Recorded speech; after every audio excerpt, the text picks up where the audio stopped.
celebran en La Habana el taller La Revolución de Octubre en la Patria de Martí, convocado por la Sociedad Cultural que promueve la obra del apóstol. Entregan en Santa Clara el premio literario Ciudad del Che en su 21ª edición en homenaje al guerrillero heroico. Y exhibe Museo Nacional de Bellas Artes muestra del artista Boris Lurie, que estará abierta en la capital hasta el mes de enero.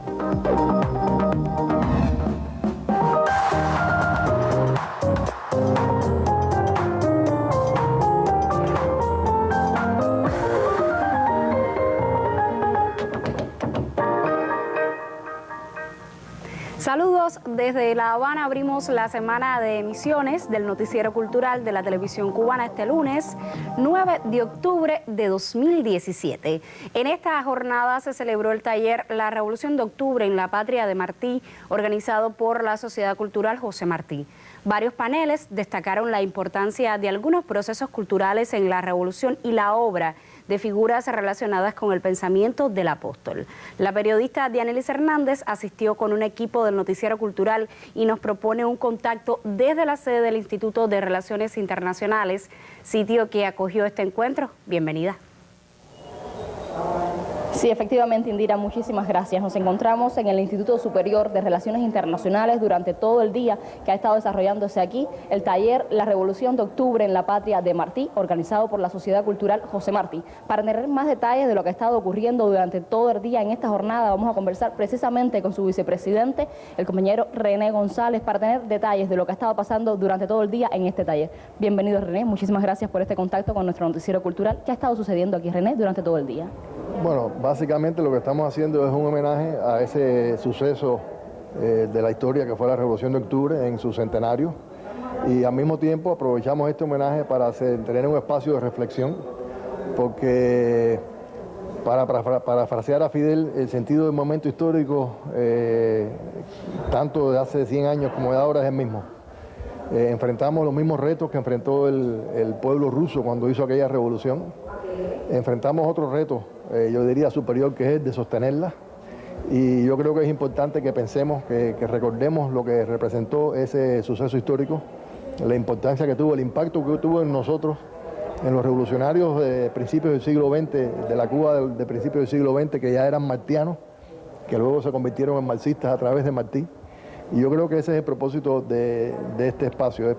Tenemos dos paneles, o sea, un panel por la mañana, que es los primeros martianos marxistas, Carlos Baliño, Mella, Villena y Marinelo, y Emilio Roy de Luchering se va a tocar también. Y tenemos después un panel por la tarde que ya es la construcción del socialismo, con, bueno, el Che, que no podía faltar, Fidel Castro y la Revolución Cubana, y finalmente la juventud cubana ante la construcción del socialismo. Y después de cada uno de los paneles va a haber una hora y pico de discusión con el público, que bueno, yo creo que teniendo en cuenta la calidad de las personas que están invitadas va a ser interesante. Un recorrido por los grandes momentos y hombres también de la Revolución Cubana, ¿no? Ese es el concepto, entender por qué entre tanto martianos la semilla del socialismo se sembró de manera natural. Y entender, aunque se discute mucho si Martí era comunista o no, obviamente yo no creo que Martí fuera comunista, ni hacía falta que lo fuera, pero entender por qué a través de Martí a nosotros nos pudieron llegar las ideas de Marx de una forma tan diáfana, tan clara y sobre todo tan profunda. Muchísimas gracias, René, por estos minutos que nos has cedido, y nosotros de este modo, Indira, devolvemos la señal a los estudios de la televisión. Muchísimas gracias, Dianelis, por estos detalles que ofreces a nuestro noticiero sobre este importante encuentro. Y en Santa Clara se desarrolló durante este fin de semana un intenso programa cultural y de homenajes a propósito del aniversario 50 del asesinato de Ernesto Guevara de la Serna en Bolivia. En ese contexto, el Comité Provincial de la UNIAC entregó el premio literario Ciudad del Che en su 21ª edición. Hace más de 20 años que el Comité Provincial de la UNIAC de Villa Clara, a través de su filial de literatura, creó el concurso Ciudad del Che, que premia en las categorías de poesía, en homenaje a la mítica del Che, y en becas para estimular la creación de proyectos de libros. Joel Herrera, un joven de estos tiempos que dirige la Asociación Hermanos Saiz de Villa Clara, obtuvo el premio de poesía Ciudad del Che por la obra que tituló Yurú de Yerba Mate. Es un poema difícil, como casi todos los poemas sinceros. El Che fue una creación de sí, ese joven argentino que no tuvo miedo, que tuvo el coraje suficiente para lanzarse a lo desconocido en pos de lo que debía ser. Y eso también es la poesía. Y eso también es la vocación de un poeta. Es una búsqueda. En becas de creación fueron premiados 3 proyectos nacionales. El de investigación Fiat Lux, un itinerario proverbial para una historia de las artes visuales en Villa Clara, de Danilo Vega Cabrera. El de poesía Los Límites, de Yancy Sánchez, de Santiago de Cuba. Y con letra femenina, Acercamientos Sociocríticos, proyecto ensayístico del villaclareño Jorge Ángel Hernández Pérez. Tiene una larga tradición el concurso Ciudad del Che.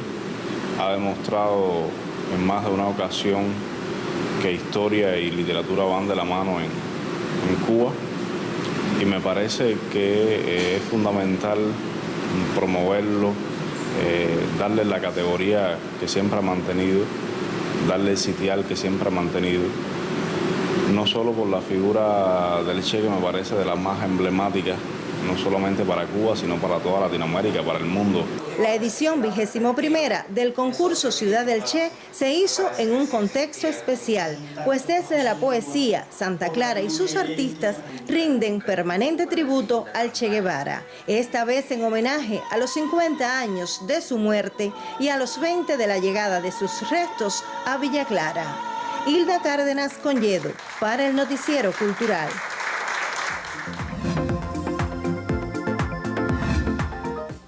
Revisamos ahora lo que publican las páginas culturales de otros medios de prensa.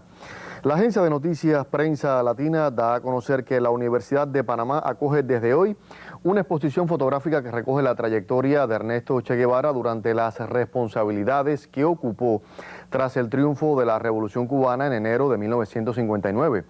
La muestra, que rinde homenaje a los 50 años del asesinato del guerrillero heroico, está integrada por igual número de instantáneas tomadas por fotoreporteros de la agencia Prensa Latina, fundada el 16 de junio de 1959 precisamente por el Che y el periodista argentino Jorge Ricardo Massetti.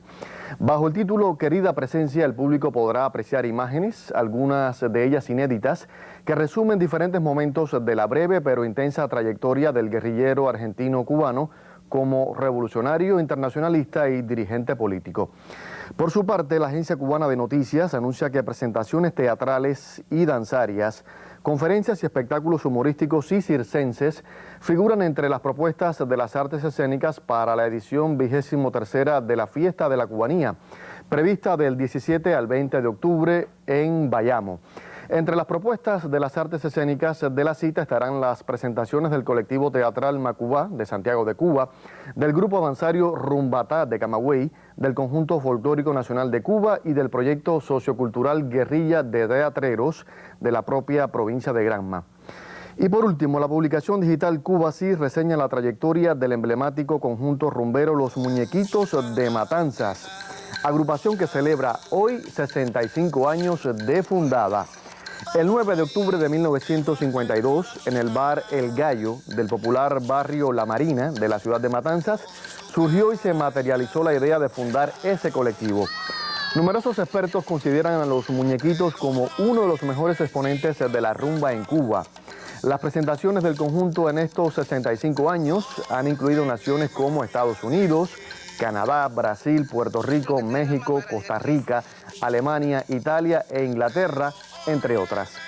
Este sábado, en el Parque La Aurora de Matanzas, un grupo de invitados de la música popular cubana protagonizó el espectáculo El Rumbazo, en saludo a las 6 décadas y media de esta prestigiosa agrupación. Los muchachos del Pocito.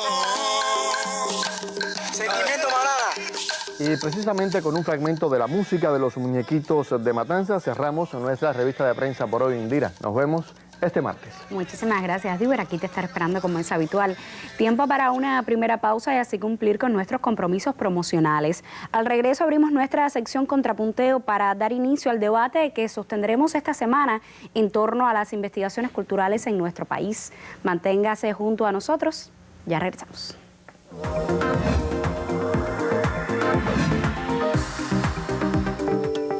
El el Centro Provincial de Patrimonio Cultural de La Habana le invita a participar en el 9º Simposio de Museología Francisco Fina García, un espacio para la reflexión y el intercambio de ideas en torno a la protección y conservación del patrimonio cultural y medioambiental.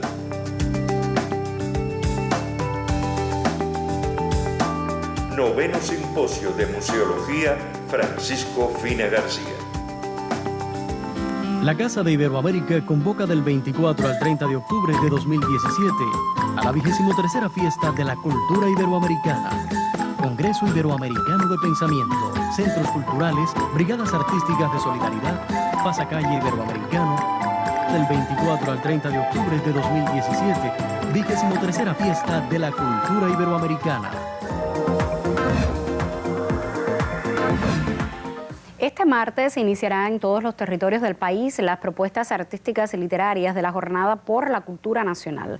Del 10 al 20 de octubre, el conjunto Onilé de las Tunas saluda de manera especial las efemérides que dieron origen a esta celebración y que forjaron las raíces de nuestra nacionalidad. Apreciar la labor del conjunto folclórico Onilé de las Tunas es siempre motivo de satisfacción, toda vez que el colectivo trabaja por la pervivencia de tradiciones músico-danzarias de origen africano asentadas en toda el área caribeña. Representativo de un fuerte componente de la cultura cubana, Onilé prepara ahora una nueva obra que saluda las efemérides de connotación patriótica de este mes de octubre. Un espectáculo que se llama La Gran Travesía, que cuenta la historia de la travesía que tuvieron que hacer nuestros ancestros, los esclavos traídos de África, por todo el Caribe hasta llegar aquí a la provincia de Las Tunas con los asentamientos que tiene. La historia de Cuba y su devenir y la conformación de la identidad nacional están implícitas en cada entrega de Onilé, de bienes regalo para el espectador amante de nuestras raíces. En Las Tunas, Gualdina Almaguer y Aníbis Navarta, Noticiero Cultural. De propuestas escénicas seguimos hablando. Narradores orales de Santiago de Cuba, Holguín Las Tunas, celebrarán desde mañana y hasta el 14 de octubre la 11ª Bienal de Oralidad Luis Carbonell.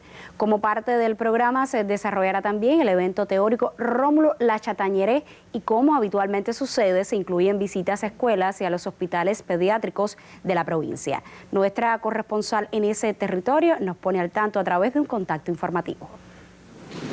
La Bienal de Oralidad, que desde el año 1997 se desarrolla en Santiago de Cuba, este año se honra con el nombre de Luis Carbonell, el acuarelista de la poesía antillana. Comienza el 10 de octubre en la UNIAC y viene con la fuerza de todos los narradores del oriente cubano. Fátima Patterson, presidenta de esta Bienal, nos ofrece los detalles. Bueno, gracias por prestarnos el espacio para poder hablar de la Bienal. Un evento que nos da mucho orgullo y este año sobre todo porque lleva el nombre de ese santiaguero que nosotros queremos y respetamos, tanto el acuarelista, señor de la palabra, hijo ilustre de esta ciudad. Bueno, vamos a tener los narradores de Guantánamo, de Las Tunas, de Holguín, el movimiento de narradores de Contramaestre, Palma Soliano. Quisiéramos haber podido tener a todos los narradores del país, pero bueno, este año vamos a hacerlo de esta manera, con una noche campesina, noche dedicada a los cuentos del amor, noche dedicada a los orichas. Pero entregaremos el premio Ño Pompa, que se entrega ya desde el 97, y bueno, tendremos también el evento teórico que dirige la doctora Marta Cortier, que comienza el día 11. Es una fiesta muy hermosa, concluirá el día 14 con la gran contada que nosotros decimos, donde todos los narradores se unen para hacer sus cuentos, sus historias, sus fábulas, y es una fiesta muy bonita. Estaremos en el Parque Serrano como cada año, estaremos en las escuelas cercanas, y hay una cosa que es muy sensible para nosotros, que es el Hospital Infantil Sur, que es el hospital de niños con cáncer, y allí estaremos haciendo las historias para niños, para regalarles un poquito de amor que siempre es importante. Muchas gracias. Esta 11ª edición de la Bienal de Oralidad concluye el día 14, aquí mismo en la sede del Café Teatro Macuba. Usted tendrá todos los detalles de cada una de sus jornadas. Esta semana nuestra sección Contrapunteo dedica sus debates a las investigaciones culturales en nuestro país. El colega Roilán Pardo Cabrera nos presenta el tema a través del siguiente reportaje con la opinión de voces autorizadas. Una amplia red de centros e instituciones dedicadas al estudio, la investigación de temas relacionados con la cultura y sus procesos se extiende por diversas regiones del país con el abordaje de temáticas específicas relacionadas con diversas zonas del conocimiento. En un escenario marcado por cambios significativos en los procesos culturales, esta semana nos acercamos al rol de las investigaciones culturales y su diálogo con el público y los creadores. Primero vamos a hablar de los destinatarios posibles de la investigación. ¿Okay? Primero, los decisores de políticas culturales. Segundo, los agentes y actores de las prácticas culturales como tal, los practicantes. Y en tercer lugar, la sociedad en su conjunto.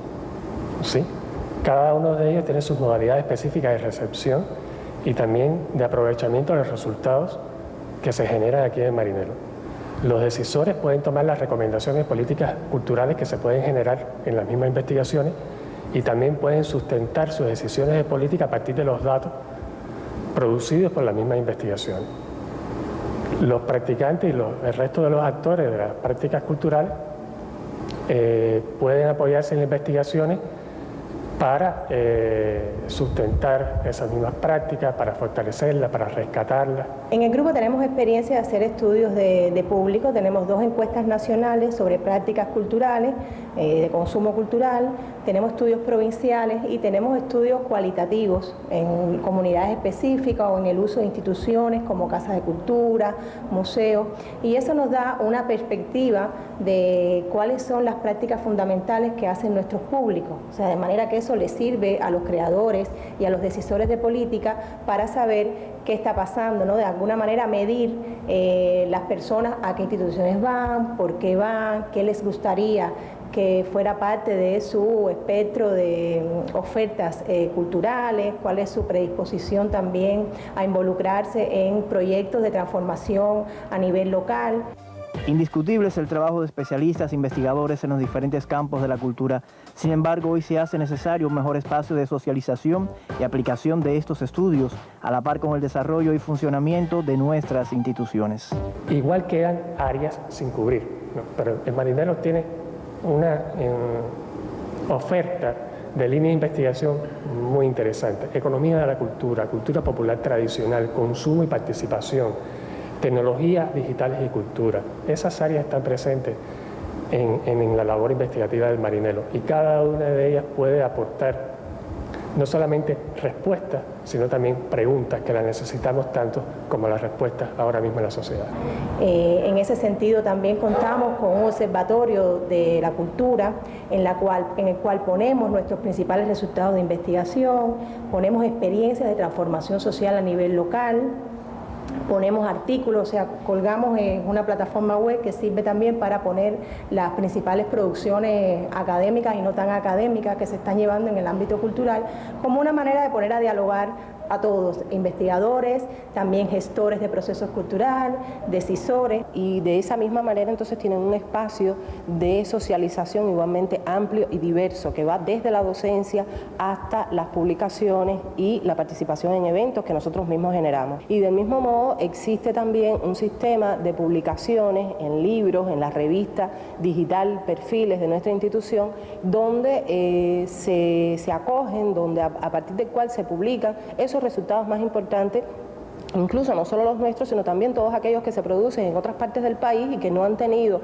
la posibilidad de ser publicados, y aquí entonces tienen un espacio para eso. En medio de nuestro contexto sociocultural, mucho se ha debatido sobre el verdadero papel, los retos y perspectivas de la aplicación de los resultados de las investigaciones en las prácticas culturales, un proceso que debe marchar a la par de la aplicación y desarrollo de los distintos fenómenos. Tener una visión de conjunto ahora mismo de la sociedad cubana es muy difícil. La sociedad cubana, si algo lo caracteriza en este momento, es su diversidad, su multiplicidad. Entonces, a partir de ahí es un poco complicado, es un poco difícil hablar acerca de si se está identificando o si todas las investigaciones que se están haciendo en un solo lugar responden a las necesidades del país en su conjunto. Roilán Pardo Cabrera, Noticiero Cultural. Muchísimas gracias, Roilán, por este trabajo que introduce el tema al que estaremos dedicando nuestro debate esta semana, las investigaciones culturales en Cuba. Mañana nos acompañará en el estudio la periodista Dianelis Hernández, quien ofrecerá sus criterios al respecto. Yo le recuerdo que usted puede participar en este debate si nos escribe a nuestro correo electrónico contrapunteonc@cubarte.cul.cu o si nos deja un comentario en la página de Facebook www.facebook.com/noticiero.cultural.cuba. Tiempo ahora para una segunda pausa. Al regreso le contaremos sobre la muestra Boris Lurie en La Habana, que acoge el Museo Nacional de Bellas Artes hasta el 7 de enero de 2018. Ya regresamos.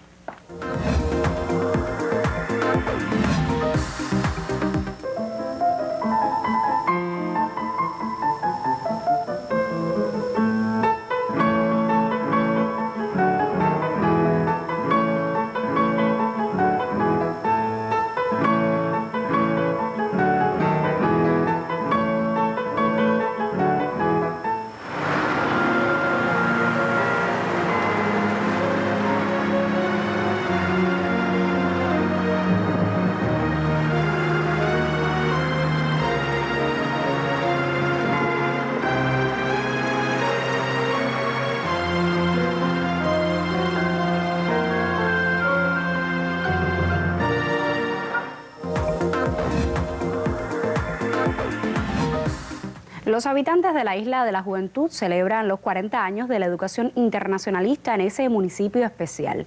Esa historia motiva la obra de Rafael Calvo, artista de la plástica que recrea el legado cultural de África en una singular propuesta. De África llegaron con la identidad sobre sus hombros. Llegaron surcados en alma y rostros.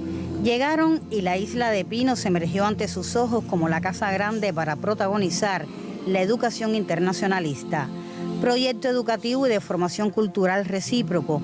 Aprendieron ellos nuestra lengua y costumbres, nosotros de ellos la esencia misma de sellos ancestrales. Nadie mejor que Rafael Calvo, opinero y artista de la plástica, para hablar de surcos, de escarificación o hacer cicatrices profundas en la piel. Estar cerca de cientos de estudiantes africanos a finales de los 80 e inicios del 90 para fotografiarles, le permitió saber que tener cicatrices simboliza coraje y fuerza. Cuantas más cicatrices, más se les reconocía por rango y fortaleza entre sus etnias tribales. Imagínate, tuvimos la oportunidad de recorrer casi todo el cuerno africano, estando en tu propio país. Fueron más de 30.000 exponentes de toda ese amplísimo universo cultural que ellos traen, tan original como lo es nuestra cultura que desciende de ellos. Más de 500 imágenes congeladas por su lente hablan por sí solas de un imaginario imposible de borrar. Son los queloides del orgullo familiar, del amor, el respeto. Hombre es más que blanco, más que mulato y más que negro, dijo Martín. Fueron estas marcas y surcos faciales, especies de diálogo visual para acercarnos al África de donde venimos.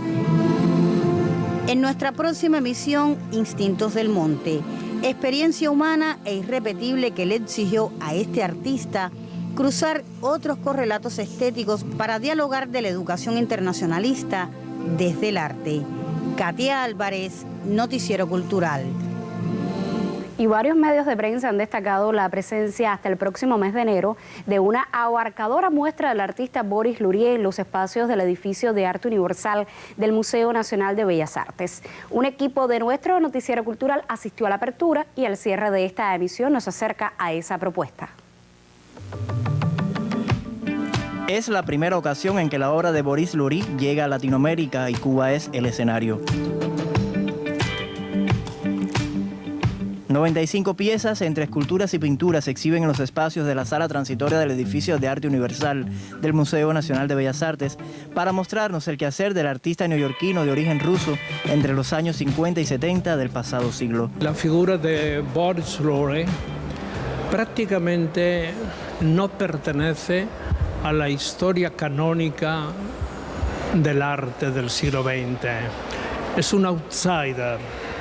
Y sin embargo, no es que esta exposición le haga justicia, sino que presenta un testimonio que ha tenido una fuerza no solo biográfica, sino buscando eso que se podría llamar la legitimidad del arte. Boris Lore en La Habana llega gracias al apoyo de la fundación que promueve su obra en Nueva York. Recorrer esta propuesta nos sitúa frente a temáticas nada neutrales de absoluta actualidad que dialogan desde su tiempo con fenómenos de la contemporaneidad.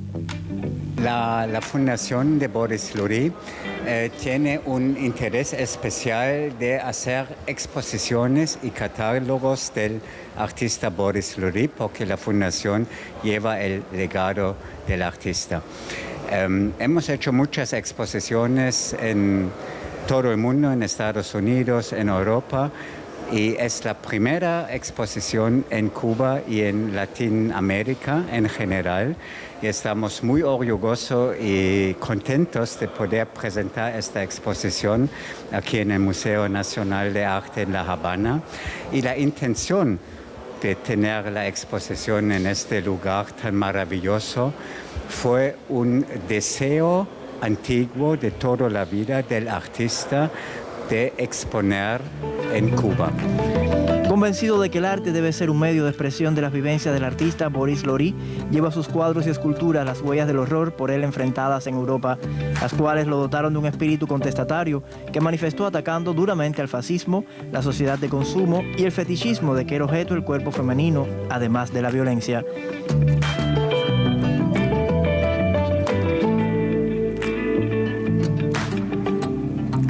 Roilán Pardo Cabrera, Noticiero Cultural. Punto final. En esta emisión del Noticiero Cultural le pusimos al tanto de la celebración del taller La Revolución de Octubre en la Patria de Martí, convocado por la Sociedad Cultural que promueve la obra del apóstol. Le contamos de la entrega en Santa Clara del Premio Literario Ciudad del Che en su 21ª edición y le acercamos a la muestra que hasta el mes de enero exhibe el Museo Nacional de Bellas Artes, dedicada al artista Boris Lore. Mañana regresaremos con otras miradas al panorama artístico y literario en Cuba y otras naciones. Hasta entonces se me despido como siempre con un saludo desde La Habana.